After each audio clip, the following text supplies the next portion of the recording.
Então vamos começando por aqui. Primeiramente, muito obrigado pela presença de vocês. E antes de tudo, isso daqui não vai ser uma aula, vai ser um bate-papo, né? Então vocês fiquem à vontade para interromper, fazer a pergunta quando quiserem. Se vocês preferirem, no final eu vou interromper a gravação, vocês também vão poder ter um espaço ali mais à vontade para fazer pergunta, para a gente conversar, se achar que é melhor. Então vamos lá. Vamos falar sobre reputação, né? Um tema bastante complexo, né? A gente pode entender reputação de várias maneiras, né? Existe a boa reputação e a má reputação. E por incrível que pareça, tem gente que busca ter uma má reputação, tem gente que gosta de construir uma má reputação. Aqui, como o nosso foco é muito profissional, a gente vai tentar falar sempre da boa reputação, né? Então, toda vez que a gente for se referir a esse tema, a gente vai mencionar a reputação como um ativo que tanto uma empresa quanto um profissional busca ter no sentido positivo, né? Então, a gente sempre vai tentar falar da boa reputação, né? Então, vamos lá, vamos começar aqui. O que a gente vai ver hoje? Eu separei aqui 6 tópicos que a gente vai tentar percorrer aqui nesse nosso encontro, né? Primeiro, entender o que é reputação, os benefícios, as consequências de uma crise de reputação. A gente também vai falar um pouco sobre como prevenir uma crise de reputação, como responder uma crise de reputação. E vamos falar de alguns exemplos. Na verdade, são mais de 2 exemplos. Aqui é um exemplo sobre uma empresa que teve uma crise de reputação e ela enfrentou essa crise. E depois a gente vai falar sobre pessoas, profissionais, né? Uma personalidade pública ou um profissional que enfrentou uma crise de reputação. E tudo para a gente pegar desses exemplos, a ideia aqui não é criticar ou julgar qualquer um desses exemplos, mas principalmente a gente tentar entender o que aconteceu e como se desenvolveu essa crise. Opa, deixa eu admitir mais. Luciana chegando. Joia. Bom, então vamos lá. O que é reputação? Reputação é uma percepção que as outras pessoas têm de você ou da sua empresa, né? Então a reputação ela tem 3 elementos que compõem ela. A imagem que você transmite, né? Então ela ajuda a formar a sua reputação. Os resultados que você entrega como empresa ou como profissional, eles também ajudam a formar a sua reputação. Então não adianta a pessoa ter uma imagem toda bonitinha, construída ali na internet, se ela não entregar um bom resultado. A mesma coisa com uma empresa, né? Não adianta você ter a imagem e não entregar o resultado. E o terceiro elemento são as atitudes, né? Que a atitude é muito a maneira como você entrega esse resultado.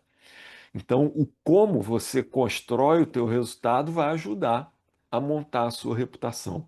Então, você pode às vezes entregar um resultado muito bom, mas a maneira como você constrói esse resultado, a maneira como você se comporta, não é boa e vai atrapalhar a tua reputação. Então, esses 3 elementos têm que ser construídos simultaneamente para formar a sua reputação ou a reputação de uma empresa, né?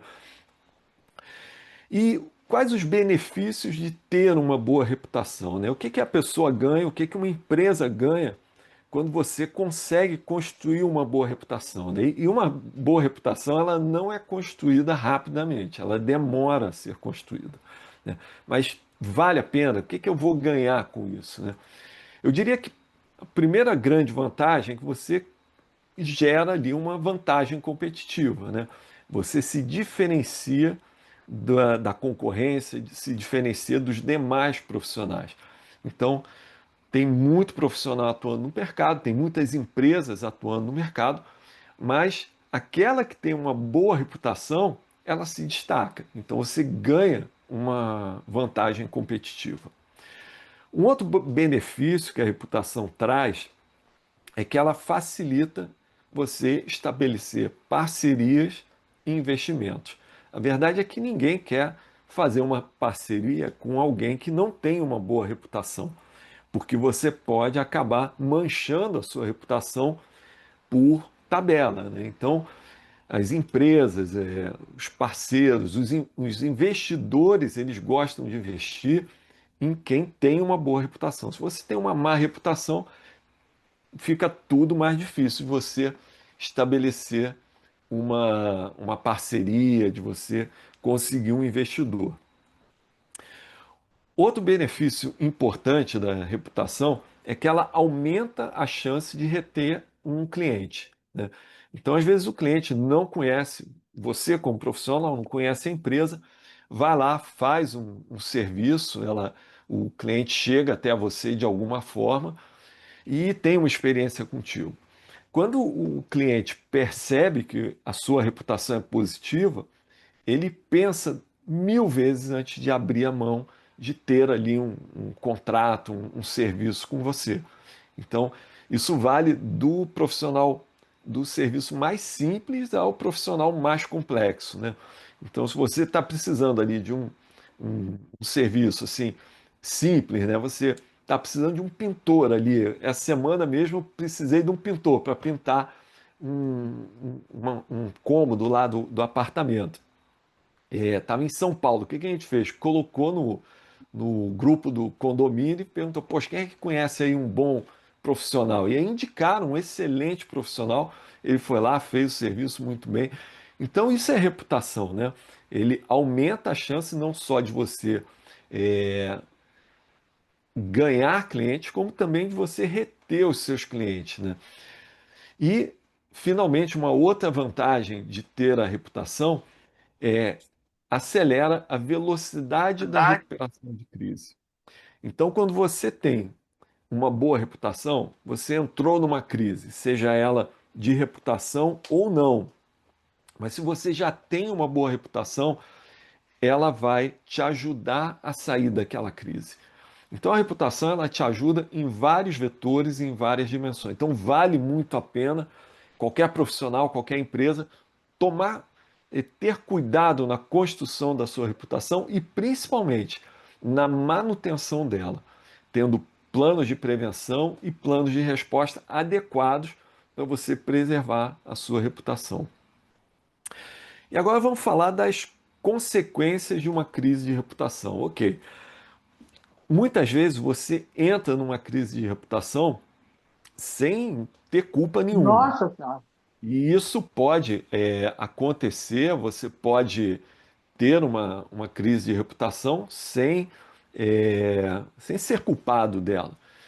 Mas qual a consequência que tem ali a crise de reputação, né? Então, eu vou dar alguns exemplos aqui, só uma chamada, né? Por exemplo, o Daniel Alves, que teve ali foi preso, né, na Espanha, teve um problema seríssimo lá com a justiça da Espanha. Ele perdeu mais de 3 contratos após ser preso, né? Então, os contratos que ele tinha, ele perdeu. Will Smith, que teve um problema com é, aquela apresentação, se não me engano, foi do Oscar, ele agrediu o apresentador, né? É, ele foi internado depois em uma clínica de reabilitação e perdeu contratos após aquele tapa que ele deu no apresentador do Oscar, né? E o Carrefour teve um problema, um evento de racismo numa das lojas, né? E ele perdeu 2 milhões em valor de mercado e anunciou um fundo para combate ao racismo. Então, o que acontece é que a empresa também perde, né? Você vê que é, a, a perda ela ocorre tanto para o profissional como para as empresas, né? Então, vamos tentar entender como que se desenvolve essa dinâmica da perda durante uma crise, né? Então, eu vou falar aqui do elemento, né?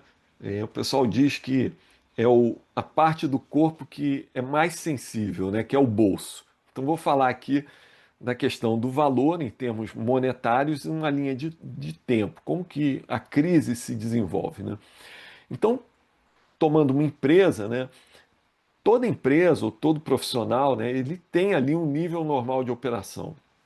Você tem uma receita, que é o teu nível normal ali mensal de receita ou faturamento de uma empresa, né? Você espera ter essa receita mensalmente. Quando ocorre uma crise, essa receita ela cai, ela pode chegar a zero ou pode cair ali parcialmente, não chegar a zero, mas você vai perder receita, né? Esses exemplos que eu mostrei aí, os três exemplos anteriores, vocês viram que tanto os dois profissionais como a empresa teve uma perda de receita. Se você conseguir gerenciar essa crise, você vai recuperar a receita. Mas se a sua reputação não for plenamente estabelecida, essa receita não vai voltar ao patamar anterior. Ela vai ficar abaixo daquele patamar de faturamento que você tinha antes, né? Isso acontece com um profissional, acontece com uma empresa. Vamos olhar agora a curva da receita, né? Então, toda empresa tem ali um custo menor do que a receita. Para a empresa ser saudável, ela tem que ter um custo menor do que a receita.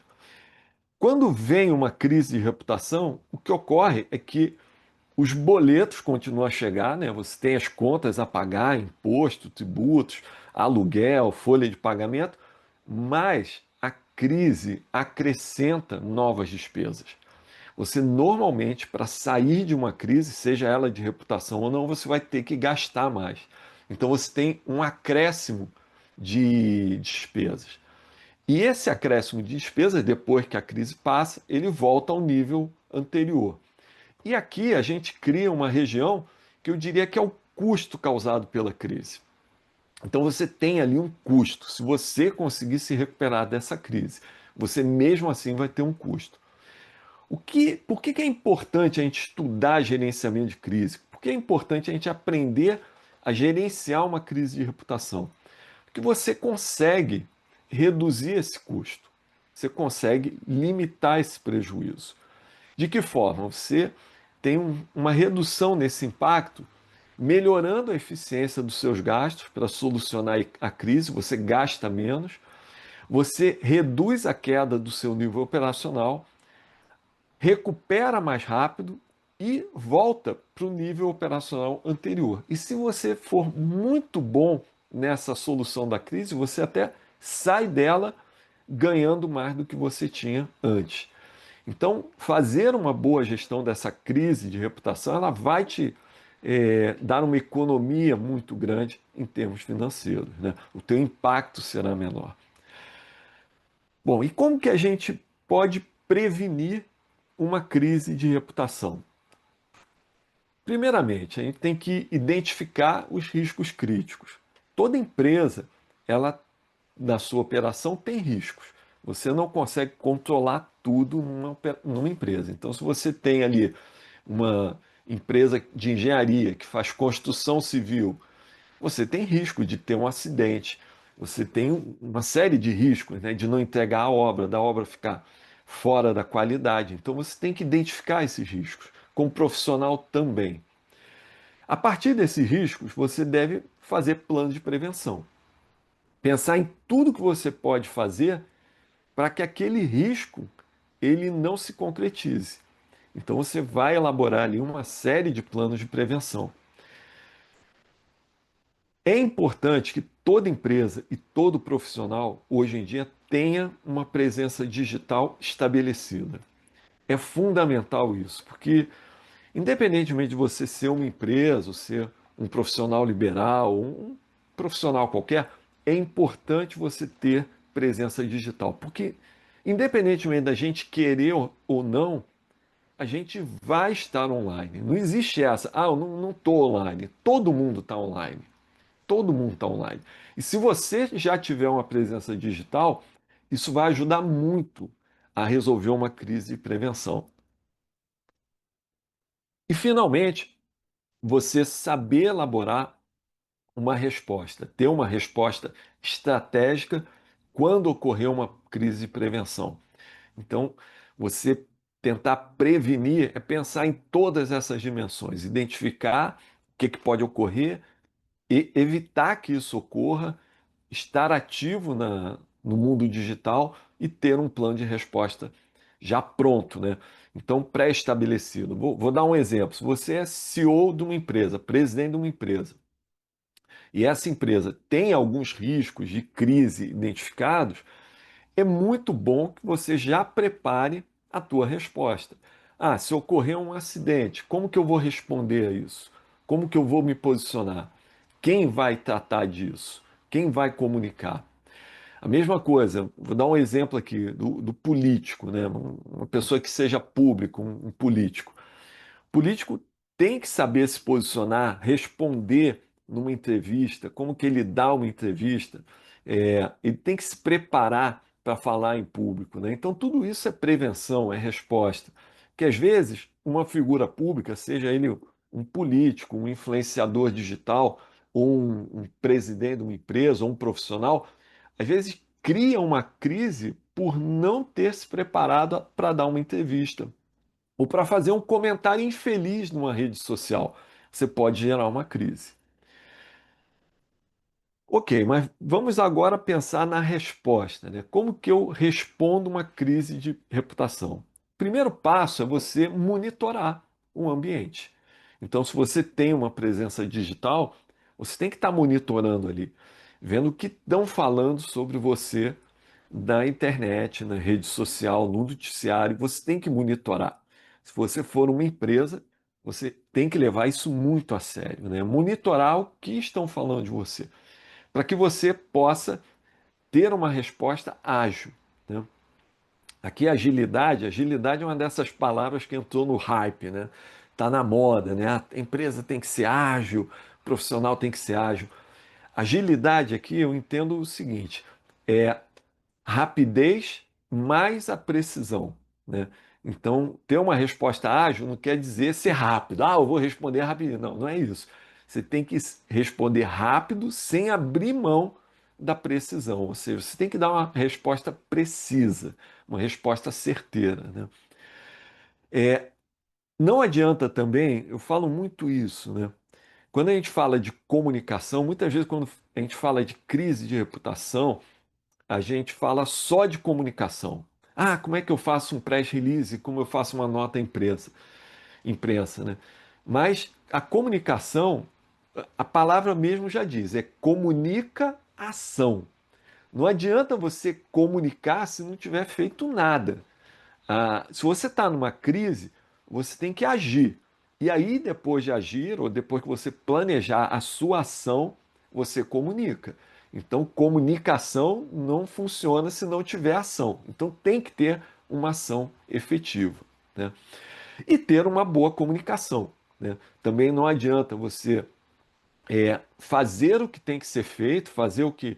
Vamos supor que teve um acidente, você socorreu todo mundo, deu assistência a quem se feriu, você fez um levantamento para ver quem é a causa daquele acidente, você não ficou parado, você teve uma ação efetiva.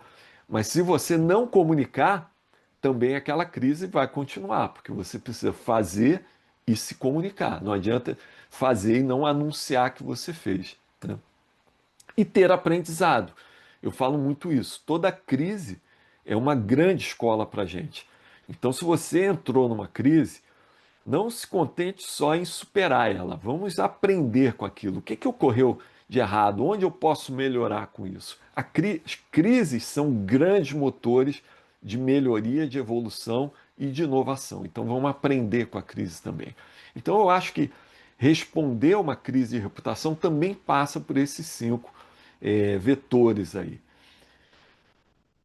Vamos falar sobre planejamento e improviso, né? Ninguém quer sofrer uma crise de reputação. Mas a gente tem que aprender que o planejamento é um grande aliado, né? E o improviso pode causar muito problema. Nós, brasileiros, né, nós somos bons de improviso, né? Eu costumo dizer que a gente é bom de gambiarra, né? Nós fazemos uma gambiarra como ninguém, né? Mas eu não sou contra a gente ter a capacidade de improvisar, eu acho isso fantástico. Nós não devemos abrir mão disso. Mas se a gente conseguir aliar a nossa capacidade de improvisar com o planejamento, nós vamos ter um potencial muito maior, né? Então a gente precisa aliar essas duas coisas, né? Então, ter um bom plano de prevenção, identificar os eventos críticos que podem gerar crises, estabelecer planos para evitar essas ocorrências e minimizar as consequências caso isso ocorra. Então é importante planejar a prevenção e também planejar a resposta. Estabelecer aquilo que você precisa fazer, a ação, para reduzir os impactos da crise, retomar o nível operacional anterior e aprender com o evento, aprimorando suas competências. Então, o planejamento é essencial, tanto na prevenção como na resposta. Tá? Bom, dinâmica da imprensa formal. É claro que a crise de reputação ela tem um componente midiático muito grande, né? Então, eu diria que a gente precisa separar dois temas aí importantes. O primeiro, a imprensa formal. A dinâmica da imprensa formal é uma, e depois eu vou falar da dinâmica da internet, né? Então, eu vou falar da imprensa, né? Quando o jornalista, né, o editor, seja ele de um canal de notícias, ou de um jornal, ou de um próprio site de notícias, está ali montando as suas notícias, ele tem que preencher aquele espaço de tempo, ou aquele espaço que ele tem, com notícias. É o desafio do jornalista. O jornalista precisa produzir notícias. Então ele vai pegar ali e vai fazer um recorte, né? Ele vai falar um pouco de política, do futebol, da economia, vai falar de crime, questões de segurança, do cinema, celebridades, né? Saúde. Então, quando você pega lá um canal de notícia, CNN, Globo News, Jovem Pan, você vai ver que eles vão falar de vários assuntos durante aquela hora do jornal ou durante o dia, né? Eles vão preencher ali. E é um grande desafio para o jornalista, como profissional, preencher aquele espaço com notícias relevantes. Então, tem dias que o jornalista fica desesperado, porque são dias meio mornos, assim, não aconteceu nada.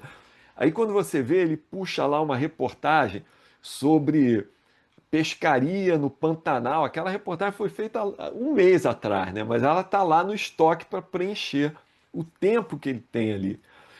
Então, quando ocorre uma crise, o que acontece? Essa crise resolve um problema do jornalista. Ele tem assunto para falar. Então, é o papel do jornalista, o profissional, ele vai dar atenção àquele tema, porque aquilo é um tema que chama a atenção da sociedade. Então, se você está em crise, entenda o seguinte: o jornalista vai cumprir o papel dele, a missão dele é essa, ele vai noticiar a sua crise.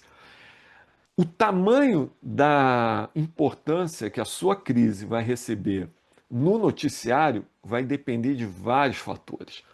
Por exemplo, se for no dia da final da Copa do Mundo e que o Brasil está jogando a final, aquele espaço do futebol vai crescer e a sua crise vai diminuir. Se for um dia de uma votação importante no Congresso, o espaço da política vai crescer e a sua crise vai pegar um espaço, ela vai ser menos divulgada, né?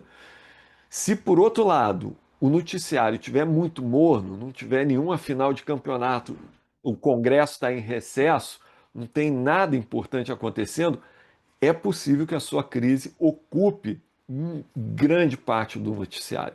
Então, o espaço que a crise vai ter na imprensa formal não depende da importância da crise para você, depende da importância relativa que ela vai ter em meio às outras notícias. Tá?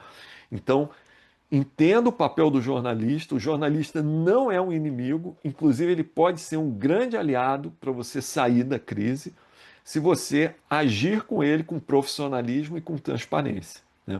Mas a importância que ele vai dar à sua crise não depende da sua crise, depende muito do contexto, do momento em que ela ocorreu. Outra coisa importante que o Winston Churchill já falava, né, que não existe opinião pública, existe opinião publicada. Então, a ideia que as pessoas vão ter da sua empresa e de você é aquilo que vai ser publicado, que as outras pessoas vão falar, que a imprensa vai falar. Outro aspecto muito importante que você deve entender quando lida com a imprensa. Existe um modelo de reportagem perfeita, né? Isso eu aprendi com um jornalista, ele me ensinou isso. É, a reportagem perfeita, ela segue o roteiro de uma fábula, de um filme de ação. A reportagem perfeita tem sempre uma vítima, tem um vilão e tem um herói. Então a reportagem que mais. E veja bem, isso daí não existe. Eu não estou criticando o jornalista, não. São as reportagens que a gente dá mais atenção. É aquela que tem uma vítima, um vilão e um herói. Então, se você tiver em uma crise, presta bastante atenção qual o papel que você está desempenhando nessa crise. Você está desempenhando o papel de vilão, de vítima ou de herói? Agora, recentemente, tem um documentário na Netflix sobre a crise do Tilenol. É uma crise que eu uso nas minhas aulas, nos meus cursos, né? E é interessantíssimo. É um documentário muito bom, vale a pena ver. Por quê? A crise de Tilenol, a empresa, que no caso era Johnson Johnson, ela começou como vilão e ela conseguiu, no decorrer da crise, se posicionar como vítima e até como herói.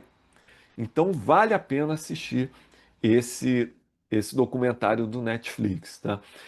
Se a gente pegar uma crise que aconteceu, por exemplo, o problema de Brumadinho, né, quando estourou a represa, pelas reportagens, a gente facilmente identifica quem foi o herói, quem foi o vilão e quem foi a vítima nesse cenário do rompimento da barragem lá em Brumadinho, né?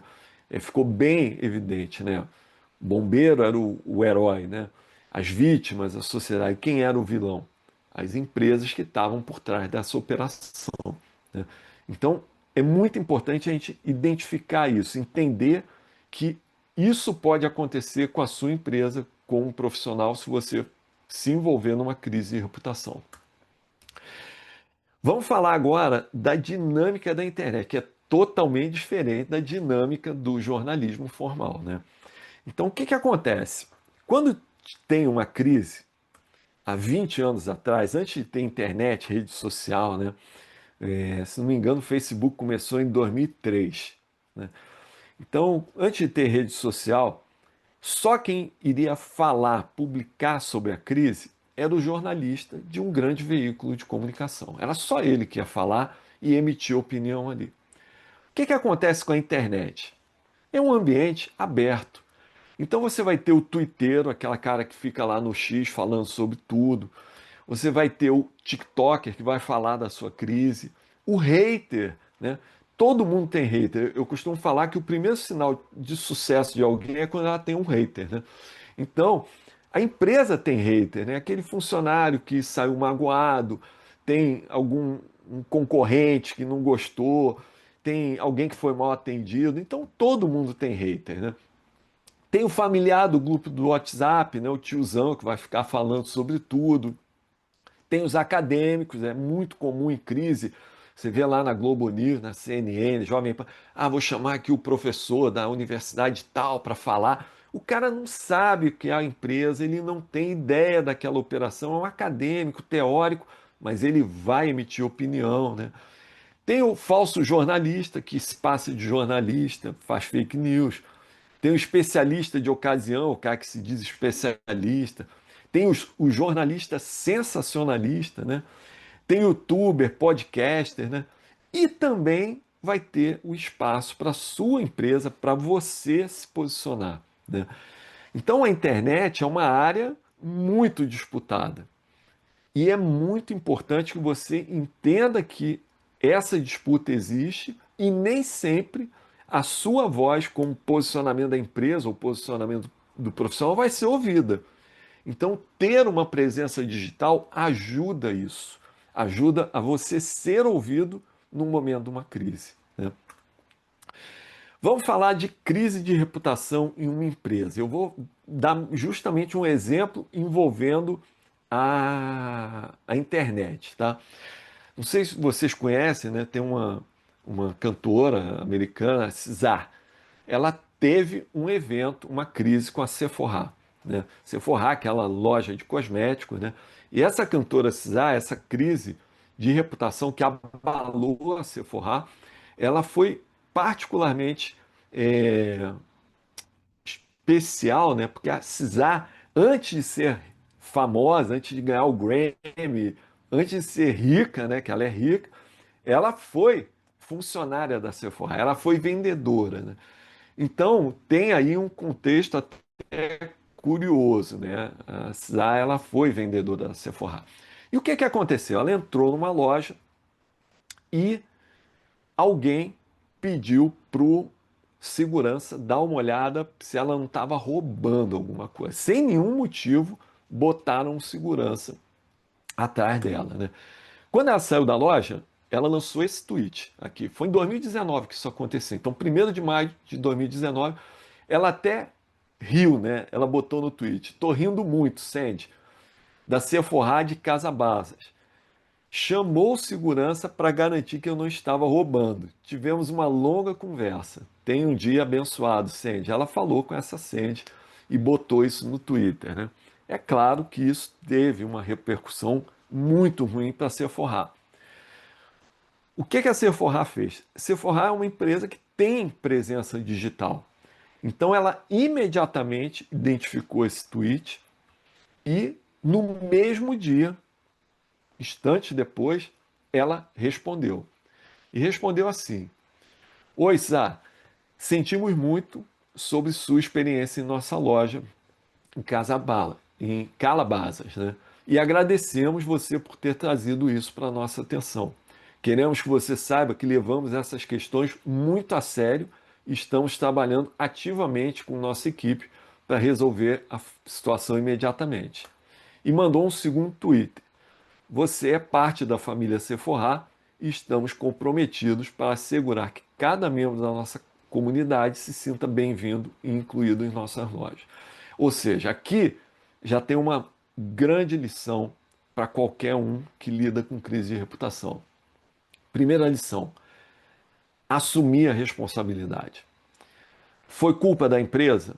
Não interessa. Se ocorreu dentro da empresa, é responsabilidade da empresa. A empresa é responsável se existe alguma injustiça, se existe uma ação racista dentro da empresa, a empresa é responsável. É claro que você não controla o comportamento dos milhares de funcionários que você tem, mas se algum funcionário teu faz alguma coisa errada, é sua responsabilidade trabalhar em cima disso. É a responsabilidade da empresa agir. E ela não fugiu da responsabilidade. Então, primeiro ponto positivo para a resposta da Sephora, né? Falou que agradeceu e estava tomando alguma ação.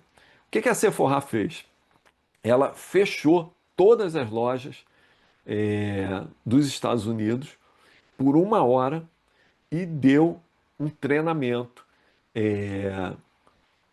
sobre diversidade com os funcionários, depois daquele incidente lamentável com a cantora Cidade. Então, a loja, ela não só ficou no tweet falando: "Ah, sinto muito, ah, isso." Não, ela tomou uma atitude, né? E isso eu acho muito importante. É aquilo que eu falo, é comunica ação. Você tem que ter uma ação para comunicar.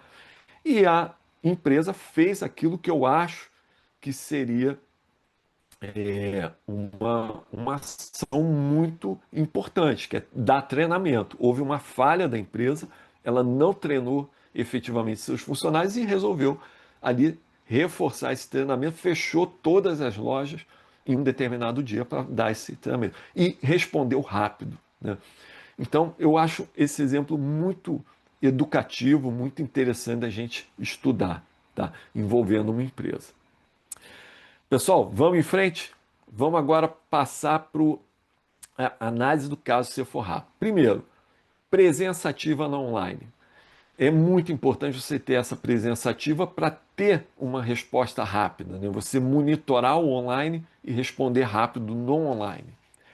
A empresa assumiu a responsabilidade, agiu imediatamente tomou ações efetivas e controlou a narrativa.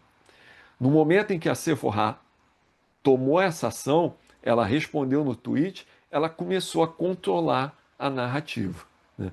Então é muito importante você não se fingir de morto. Assume a responsabilidade, assume o seu prejuízo, faz aquilo que tem que ser feito. Eu acho que isso é muito importante para que você possa controlar a narrativa, trazer a narrativa para mostrar, não é apagar o que aconteceu, mas é mostrar que você se sensibilizou com o problema e reagiu ao problema, né? Foi noticiado no mundo inteiro. Vamos falar agora de profissionais, né? E eu vou trazer aqui o exemplo da CPI das bets, dos influenciadores. E veja bem, pessoal, eu não vou fazer nenhum juízo de valor sobre ninguém aqui, sobre nenhuma profissão. Inclusive, eu acho que influenciador é uma profissão muito importante nos dias atuais, né? Não há dúvida que os influenciadores digitais, eles são a maior força do marketing hoje em dia, né? Então, eles são importantes, eles são relevantes, né? Mas vamos falar aqui da CPI e do papel dos influenciadores, né? Nós tivemos dois influenciadores que compareceram à CPI, né? Que foram os que tiveram mais destaque, né? O primeiro foi o Rico Melquiades, né? Ele apareceu na CPI os principais pontos dele lá na CPI foram esses aqui. Ele afirmou que sua atuação nas plataformas foi exclusivamente como influenciador, por meio de campanhas publicitárias legais. E ele negou qualquer envolvimento direto com as empresas. Ou seja, ele falou: olha, eu fiz campanha e elas são legais. Ou seja, ele gerou aqui o posicionamento: olha, o que eu fiz não era nada ilegal, né? A senadora mostrou, ele pediu para ele mostrou ao vivo como apostar no tal jogo do Tigrinho. E ele disse que aposta diariamente por diversão e que isso ajuda ele a controlar a ansiedade. Quer dizer, primeiro ele falou que, olha, eu cumpri a lei. E depois ele disse que aquilo ajuda quem tem ansiedade. Quer dizer, ele está tentando ali controlar a narrativa. Eu fiz as coisas legais e isso daí é uma coisa boa para quem tem ansiedade, na visão dele. Eu não vou entrar, não vou julgar se é isso ou se não é, tá? E ele ficou em silêncio para uma série de perguntas e foi noticiado que ele fez um acordo com o Ministério Público, lá de Alagoas, se não me engano, para devolver 1 milhão para encerrar um processo que ele tinha sobre divulgação de casas de apostas ilegais. Então, em relação a essas perguntas, ele ficou em silêncio, tá? Foi isso que aconteceu no depoimento dele. Vamos falar agora da Virgínia, né? Então ela negou qualquer irregularidade, afirmou que seus contratos eram legais. Aqui a gente vê também uma coincidência. Ela foi para a mesma estratégia do Rico, né? Dizer, olha, o que eu fiz era legal, não fiz nada de ilegal com empresas regulamentadas. E disse que alertava os seguidores sobre os riscos das apostas. E aqui ela deu uma resposta que também, como estratégia, foi uma resposta de quem sabe se comunicar muito bem, né? Claro que um influenciador sabe se comunicar muito bem. Ela defendeu que se as apostas são prejudiciais, o Congresso deveria proibir ou regulamentar de forma mais clara esse tipo de publicidade. Ou seja, ela devolveu o problema para o Congresso, né? E, e realmente isso daí ocorre. Eu me lembro quando eu era garoto, né? Corrida de Fórmula 1, os carros eram todos patrocinados por marca de cigarro. Tinha propaganda de cigarro na televisão, tinha propaganda de bebida, muita propaganda de bebida na Fórmula 1. Isso tudo foi saindo, né?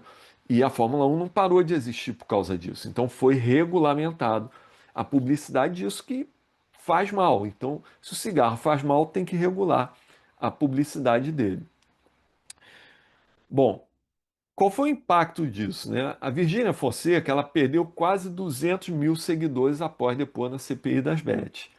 Só que uma semana depois, ela anunciou a separação do marido, né? Então ela recuperou os seguidores que ela perdeu e hoje ela tem mais seguidores do que tinha antes. Então, isso daí foi o que aconteceu com esses influenciadores após a CPI das bets. Em relação ao Rico, eu não tenho dados, não foi noticiado quanto seguidor ele perdeu.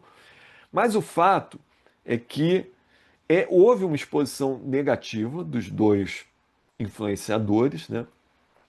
Houve ali um conflito legal e ético, né?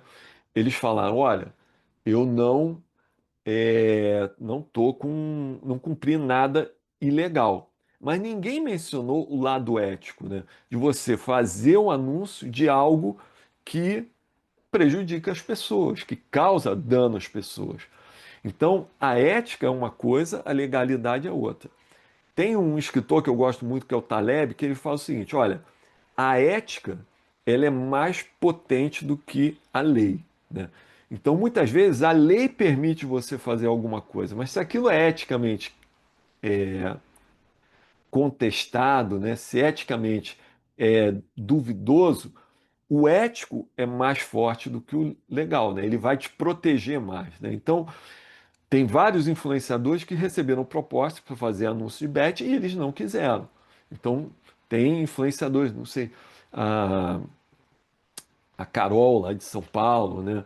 O Theo, que também é um influenciador famoso, né? Eles receberam o convite. O Theo mesmo, uma vez, ele falou que recebeu convites milionários para fazer propaganda de bet e ele não quis. Por quê? Ah, era legal, mas ele se prendeu no é. O ético é mais poderoso, né? Para te proteger, né? Então, cuidado, fazer a coisa legal não vai te proteger uma crise de reputação. Ficar em silêncio para determinadas perguntas também é ruim, né? Você demonstra que está escondendo alguma coisa ali, então não é legal. Comunicação tem que ter ação, então não adianta você ter uma exposição negativa se você não agir, continuar fazendo tudo que você faz depois. Mas a verdade é que o impacto no público desses influenciadores foi um impacto que eu considero marginal. Porque não necessariamente esse público que acompanha esses influenciadores estão ligados na CPI. Então, muitas vezes, a exposição negativa foi num meio, assim, num recorte da sociedade que não está incluindo os seguidores deles, né? Então, talvez o pessoal não se preocupe com isso, ou nem acompanhe esse debate da CPI. E eles, naturalmente, eles tentaram ali, com a habilidade que eles têm de influenciadores, controlar essa narrativa, dizendo que foi tudo legal, enfim. E realmente o que eles fizeram até o momento foi legal. Eles não foram como réus, eles foram como é, foram lá dar um depoimento, não tinham nada, não tem nenhum processo contra eles, pelo menos até onde eu sei. Mas eles tentaram, claro, controlar essa narrativa e tiveram algum sucesso nisso daí, né? Eu não vou fazer julgamentos se eles estão certos, se eles estão errados, mas eu estou fazendo uma análise bem técnica dessa crise, né? Outro exemplo de crise com profissional, não sei se vocês lembram, circulou na internet esse vídeo, né, mostrando a adega do Nelson Williams, o careca do INSS, né, e xingando o cara e tal. E o Nelson Williams não é o advogado, não é o careca do INSS, né? Falaram aquele cara que tem aí envolvimento no INSS. Foi desmentido isso. E ele mesmo, nas suas redes sociais, se posicionou, ele fez vários tweets, várias postagens, ele fez vídeos, né? E ele se posicionou. O Nelson Williams é um advogado de sucesso, né? Ele tem uma presença na internet muito ativa, mas curioso como confundiram e botaram ele ali, foi muito ruim essa exposição, né? Mas ele se posicionou rapidamente, a imprensa também divulgou e ele nas redes sociais foi bem rápido para se posicionar e desfazer essa exposição negativa que foi feita. Foi muito feia a exposição que fizeram dele, né? A internet ela é muito cruel sempre, né? E isso aconteceu com um outro profissional aqui. Eu quis trazer um outro profissional além dos influenciadores para você ver que todo mundo pode se ver envolvido numa crise de reputação, tá? Gente, estamos chegando aqui no finalzinho, algumas conclusões. Primeira, não improvisar, né? Seja uma pessoa pública ou um profissional, improvisar nunca é bom negócio, tá? ter planos de prevenção, faz um mapeamento das crises de reputação, os problemas que podem afetar a sua reputação e tenta montar planos para prevenir que isso não ocorra. Faça também planos de resposta, né? Então, se você imaginar que pode ocorrer uma crise, como que você vai responder aquilo, né? Então tenha um plano de resposta, tenha já textos prontos ali, pelo menos alguma coisa desenhada para você se posicionar corretamente se ocorrer uma crise. Presença online é fundamental. Todo mundo tem que ter presença online. Não existe essa, eu estou fora da internet. Você está fora da internet, você simplesmente não está sabendo que estão falando de você na internet. Então tem que ter presença online, você tem que estar ali ativo na rede social. Não tem isso de que eu não vou me esconder aqui. Se você é um profissional é, que tem uma presença pública, uma empresa tem que estar presente nas redes sociais, na internet. Agilidade na tomada de decisão. Eu vejo muita empresa se enrolar em uma resposta a uma crise de reputação quando manda para o jurídico. Aí o jurídico fica estudando, pensando, e aí o time para a resposta já passou e você não respondeu. Então tem que ter agilidade, não pode pensar numa resposta cheia de juridiquês que ninguém vai entender. Então, se você olhar o Nelson Williams, ele não usou juridiquês ali para responder, né? Você tem que ter uma resposta que todo mundo entenda. E tentar assumir o controle da narrativa, né? Não é que você vai controlar o que vão falar, mas você ter uma presença que você mostre o que está fazendo, mostre a sua versão. Então você não pode perder totalmente o controle da narrativa e ficar a reboque do hater, do opinativo, do tiozão do WhatsApp. Você tem que tentar recuperar o controle da narrativa. Tá?